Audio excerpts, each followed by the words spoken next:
Orthodox സഭാ ചരിത്രത്തിലെ 11ാം മൂറോൻ കൂദാശ സഭാസ്ഥാനമായ ദേവലോകത്ത് നടന്നു. ബസേലിയോസ് മാർത്തോമ മാത്യൂസ് തൃതീയൻ കാതോലിക്ക ബാവയുടെ കാർമ്മികത്വത്തിലായിരുന്നു ചടങ്ങ്. ഓറിയന്റൽ റഷ്യൻ ഓർത്തഡോക്സ് സഭാ പ്രതിനിധികളും ചടങ്ങിൽ പങ്കെടുത്തു.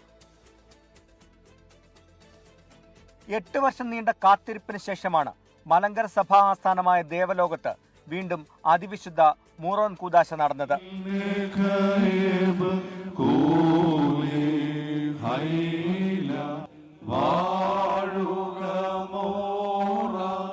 മലങ്കരയിലെ ആദ്യ മൂറോൻ കൂദാശയ്ക്ക് 150 വയസ്സ് പൂർത്തിയാകുന്ന വേളയിലാണ് ഇക്കുറി സുഗന്ധ തൈലം വിശുദ്ധീകരിച്ചത്.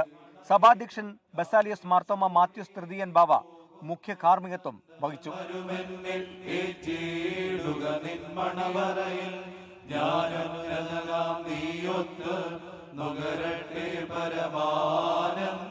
മൂറോൻ എന്നാൽ പരിമള തൈലം എന്നാണ് അർത്ഥം. വിദേശ രാജ്യങ്ങളിൽ നിന്നും കാശ്മീരിൽ നിന്നും അടക്കമുള്ള സുഗന്ധദ്രവ്യങ്ങൾ ചേർത്താണ് മൂറോൻ ഉണ്ടാക്കുന്നത്. ദിവ്യമായ കൂദാശയിലൂടെ ബൽസാം തൈലവുമായി ചേർത്ത് വിശുദ്ധീകരിക്കുന്നതിലൂടെ മൂറോൻ പവിത്രമാക്കപ്പെടുന്നു. മാമോദിസ, പള്ളികളുടെ കൂദാശ എന്നിവയ്ക്ക് വേണ്ടിയാണ് മൂറോൻ എന്ന വിശിഷ്ട തൈലം ഉപയോഗിക്കുന്നത്. 24 കോട്ടയം.